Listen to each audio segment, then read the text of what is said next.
I've found someone who values my time. My name is Miles Hartley, a 44-year-old commercial architect based in Savannah, Georgia. I'm sitting in my home office, staring at an email from my wife of 12 years, Kendra.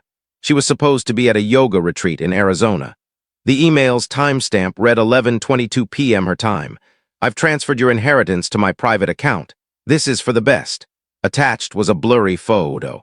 Kendra and a bearded man on a balcony, the sunset glowing behind them, wine glasses in hand. Her smile was brighter than any I'd seen from her in years. I shut my laptop, walked to the kitchen, poured a glass of water, and gazed out at the backyard we'd redone together 3 summers back. The stone walkway I'd built while she planted azaleas along the borders. All that effort for a home she clearly had no plans to return to. That money, $587,000 from my Aunt Elaine, wasn't just funds. It was a legacy from the woman who raised me after my parents died when I was 14. She'd worked double shifts as a nurse to fund my college education, leaving me everything with a single note: create something enduring. I checked my phone. No missed calls, no texts asking if I'd read her email. Just silence as if she'd already stepped into a new life. The clues had been there for months. Kendra's yoga retreats had grown more frequent, 2 days stretched to 4 than a full week. Her phone stayed face down on counters. Passwords changed overnight. Our conversations dwindled. 3 months ago, she'd asked strange questions about the inheritance, where it was held, which accounts, whether we should spread it across different banks. I'd nodded, said I'd consider it. Opening my laptop again, I reread her email. No greeting, no mention of my name, just her blunt claim and the theft. I typed a brief reply, "Thank you for informing me." Then I shut the laptop, drank my water, and went to bed. Tomorrow would be exhausting. But lying alone in our king-size bed, I realized something odd. I wasn't upset. I slept soundly, knowing she wasn't coming back. What Kendra didn't know was that I'd suspected trouble months ago. The inheritance was never where she thought, and her attempt to take it had just handed me everything I needed. I met Kendra 15 years ago at a trade conference in Charlotte. She was starting her wellness company, seeking architects for her first physical location. I was 5 years into my career, eager for projects beyond corporate offices and parking garages. We married within 3 years, settled in Savannah where my firm was headquartered, and bought a craftsman-style house on Victory Drive with the wraparound porch she'd always dreamed of. No children, her choice. My business is my baby, she'd say. I got it. My buildings were my legacy. For 8 years, we thrived. I designed structures. She grew her brand of natural products and retreats. We traveled, hosted dinner parties, and looked perfect on paper and in person. Then Aunt Elaine got sick, cancer, aggressive, and unforgiving. I took a 6-month leave to care for her in Atlanta. Kendra visited twice. Hospitals make me uneasy, she said. I didn't argue. When Elaine passed, she left me everything. The money stunned me. I hadn't known she'd saved so diligently. Kendra was surprised too, suddenly keen on financial planning in ways she'd never been. We could invest it in my brand's expansion, she suggested over dinner one evening. Her brand, she meant. I need to think about what Elaine would want, I replied. That was the first fracture, small but noticeable. More followed. Kendra's trips for research and vendor meetings increased. Her calls grew brief, with muffled voices in the background that hushed when I asked who was there. Our neighbor, Frank, stopped by one day while Kendra was at a team retreat in Sedona. Saw someone drop her off last week, he mentioned casually. Late, wasn't it? Thought you were away. I was at a 3-day conference in Boston. I thanked him for the loaf of bread his wife sent, didn't press for details, just tucked the information away. Then came the password changes. Banking apps locked when they'd never been before. Financial discussions cut short when I asked pointed questions. One night I overheard her on the phone in the backyard, her voice soft, laughing in a way she no longer did with me. Just Patricia from the studio, she said, coming inside. Patricia, who'd left the business months earlier. I nodded, didn't correct her, and watched her pour more wine while steering the conversation elsewhere. The cracks in our foundation were growing, and only one of us was honest about it. 2 weeks before Kendra left for her final retreat, my firm's financial advisor, Jerry, called. Someone's been trying to access your trust accounts, he said.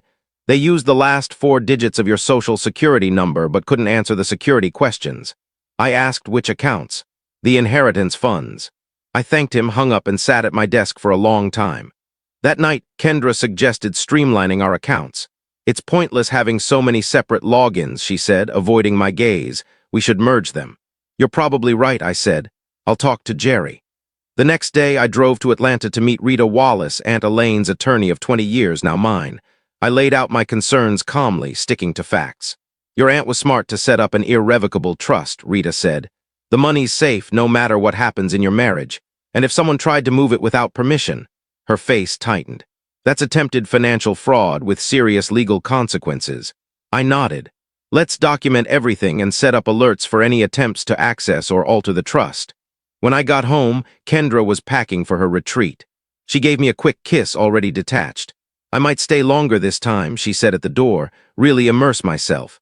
I carried her bags to the car, watched her drive off, and went inside to my laptop. I didn't dig through her emails or texts or track her location. Instead, I opened our shared cloud storage for household files. In a folder labeled Home Remodel Plans, a project we discussed for this year, I found what I needed. Documents she hadn't deleted, screenshots of my accounts, bank statements, notes on transfer processes, a photo of a whiteboard with figures. My inheritance minus 20%, labeled transfer cost estimate. She'd been planning this for months. I closed the folder, walked through our house with its curated decor and art that told the story of who we pretended to be, and felt an odd calm. The betrayal wasn't surprising. What caught me off guard was my reaction, not anger or sorrow, but clarity. For the first time in years, I saw our marriage for what it was, a deal she was now ending for a better offer. I slept in the guest room that night and started making calls the next morning. By the time Kendra's email arrived 5 days later, I'd already laid the groundwork. I waited 24 hours before acting. No rash texts or calls, just calculated steps. First, I emailed Jerry and Rita, forwarding Kendra's message with a note, please document. They confirmed receipt, no further explanation needed. Then I called Thomas Webb, a divorce attorney Rita had suggested months earlier during a what-if discussion. His assistant booked me for that afternoon. By noon, Kendra texted, did you see my email? I replied, yes, that's it. She responded, I didn't answer. Instead, I drove to Thomas's office, where Rita joined via video call. Her email creates a clear record, Thomas said, reviewing Rita's documents. The funds are inherited, kept separate in a trust, and she's admitted to trying to access them without authorization. What's next? I asked. File for divorce citing financial misconduct. Georgia doesn't play around with fraud. I signed the papers before leaving. At 4:30 p.m., Kendra called. You're being immature, she said, no pleasantries. This doesn't need to be messy. I agree, I said. Then let's handle it like adults. The money's already moved. Fighting it just means legal fees. Where are you staying? I asked, shifting gears. She faltered. Why does that matter? Just wondering where home is now. Miles, stay focused. We need to talk finances. My lawyer's drafting settlement papers. It's better to keep this simple. Who's your lawyer? David Lawrence. He's reviewing everything. I noted the name. Good to know, thanks. Miles, are you even listening? This doesn't have to be hard. You mentioned that, I said evenly. I appreciate you wanting to keep it easy. She paused, then softened. It's for the best. We've been drifting apart for years. This is cleaner. You're right, I said. Clean is better. After we hung up, I gave Thomas the lawyer's name. Then I texted Kendra, need time to think. I'll reach out when ready to discuss. Her reply was instant. Don't wait too long. Papers ready by Friday. Friday, 3 days away. Perfect. At 6 p.m., Rita called. The trust company logged 3 attempts to transfer funds today, all blocked and documented. The monitoring system caught everything, IP addresses, timestamps. The attempts came from Scottsdale, not Sedona. She paused. There's more. Last month, someone exported account details from your home network. We have device IDs and timestamps. I thanked her, hung up, and walked through the house, now feeling more like a crime scene than a home. I opened a bottle of 20-year-old bourbon we'd saved for our 15th anniversary, poured a small glass, and sipped. Kendra thought she'd outmaneuvered me. She didn't know she'd stepped into my plan. The next morning, David Lawrence called, his tone cautious. Mr. Hartley, I represent your wife in your separation. She says you're open to a simple settlement. Is that what she said? She indicated you understand the situation. Which situation exactly? A pause. The division of assets, including the inherited funds. She's provided statements. Recent ones, from about 3 months ago, I noted that, and transfer confirmations. She says those are coming, I see. Has she mentioned the trust structure, the irrevocable setup my aunt created?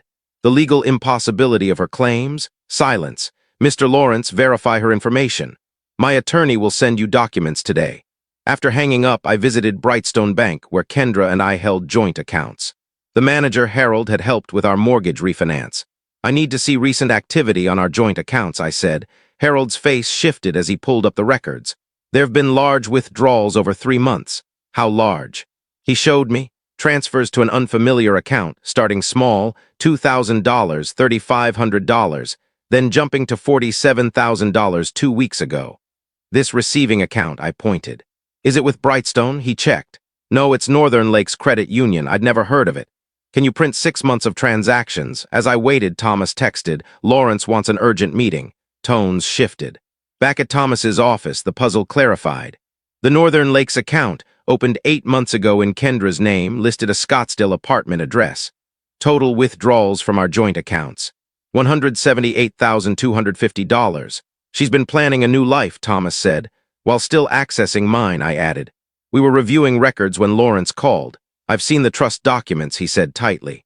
My client may have misstated her ability to move those funds. That's clear, Thomas replied. My client's filed for divorce, citing financial misconduct. The evidence is solid. After the call, Thomas looked at me. He'll drop her by end of day. No lawyer wants this mess. What about the joint account money? We'll include it in the filing. Let her justify draining marital assets to a judge. I nodded, feeling empty. The betrayal was deeper than I'd thought, not a spur-of-the-moment act, but a months-long scheme while she lived beside me. One more thing, I said. I need to know who he is. Not for a fight or the case, just to understand what I missed. Thomas nodded. I'll have someone check. That evening, a courier delivered an envelope, Lawrence's formal withdrawal as Kendra's attorney, copies sent to her and the court. Thomas's note read, first domino. Minutes later, Kendra called. I let it go to voicemail. She called 3 more times, then texted, What did you do? I didn't reply. While eating a sandwich at the counter, I got an email from Rita, update. The trust company had finished its investigation, documenting multiple unauthorized access attempts over 3 months, with IP addresses and timestamps. They'd referred the matter to their legal team for possible criminal investigation. No action needed from you now, Rita wrote, but this option's available. I forwarded it to Thomas. At 9 p.m., Kendra texted, We need to talk. Through your new lawyer, I replied, You're overreacting. I was upset when I sent that email. I didn't move anything. Access logs say otherwise. A long pause. What logs? I sent one question. Who is he? 20 minutes later, this isn't about him. Name, another pause. Jason, he's not important. Last name. Berkeley. Just a friend helping me through this. You're missing the point. I didn't respond. I searched Jason Berkeley, a yoga instructor in Scottsdale, ex-investment banker who left finance 3 years ago for deeper connections, per his LinkedIn. The next morning, I met Frank. The guy who dropped Kendra off, would you recognize him? He nodded. Tall, bearded gray Tesla. I showed him the email photo. That him? Yeah, that's the guy. Here maybe 5, 6 times when you were away. I asked if he'd provide a statement. He agreed. At 11 a.m., Thomas called. Complication. Kendra's hired Philip Barnes. Barnes was known for cutthroat divorce cases, costly but skilled. He's pushing for an emergency hearing to challenge the misconduct claim, says Kendra has proof you agreed to all financial moves. When's the hearing? Monday morning. 3 days. Let's give Barnes something to consider, I said. That afternoon, Thomas sent Barnes a package. Trust logs, bank records, the Scottsdale lease, Frank's statement, and Kendra's cloud storage notes on accessing my accounts. By 5 p.m., Barnes called Thomas, requesting a settlement meeting. He's seen enough, Thomas told me. Offers a clean split. She keeps what she took, no further claims. You keep the house and inheritance. Counter, I said. She returns half the joint account money and signs an NDA. I won't pursue fraud charges. Thomas raised an eyebrow. You could get more. I want closure. On Monday, Kendra and Barnes arrived at the courthouse, expecting a hearing. Thomas waited with a settlement ready. No judge, no drama. In a consultation room, Thomas outlined the terms. Kendra returns $89,125, half the joint account withdrawals, within 24 hours makes no claims on the inheritance or other assets, and signs an NDA barring her from discussing our marriage or divorce. In return, I dropped the fraud angle. Through the glass, I saw Kendra's face as Thomas presented the evidence, photos, logs, statements. Her defiance crumbled into shock, then resignation. She glanced at me, then away. Barnes whispered to her. She nodded. They entered the room. My client agrees, Barnes said. Thomas handed over the agreement. Kendra signed, her hand unsteady but resolute. I signed, then passed her an envelope. What's this? She asked, her first words. Passwords, I said. Cloud storage, house alarm, anything you might need for what you left behind. Her eyes met mine, searching for anger or victory. Finding neither, she seemed lost. It was never about the money, I said softly. That would have been easier. Barnes guided her out. She clutched the envelope, never looking back. 6 months later, I sold the Victory Drive house. Too many empty spaces, too many memories to erase. The new owners, a young family with twins, adored the porch and azaleas. I moved to a downtown loft near my office, bought minimal furniture, kept fewer belongings. Rita helped me turn Elaine's inheritance into a foundation for architectural scholarships for kids who'd lost parents. The first recipient, a 17-year-old from South Georgia, wrote an essay about designing spaces for healing. Elaine would have loved her, Rita said at the awards ceremony. I thought of my aunt often, her practical wisdom, her belief that building something lasting required vision and caution. One afternoon, collecting mail in my building's lobby, I found an unmarked envelope. A check for $89,125 and a note. The rest of what I owed. Not just money, no signature, none needed. That evening I walked to the riverfront where Kendra and I once planned a joint venture, a wellness center I'd designed, she'd run. A dream that faded long before our marriage. Sitting on a bench, watching ships glide by, I held the check. Tomorrow I'd deposit it into the foundation for another scholarship, another chance to build something enduring. My phone buzzed. Jerry, dinner still on at 7. Bringing that architect I mentioned. I checked my watch. Time to walk home, change, and head out. On my way, I texted, standing to meet the evening. Sometimes the best response to betrayal isn't vengeance, it's rebuilding.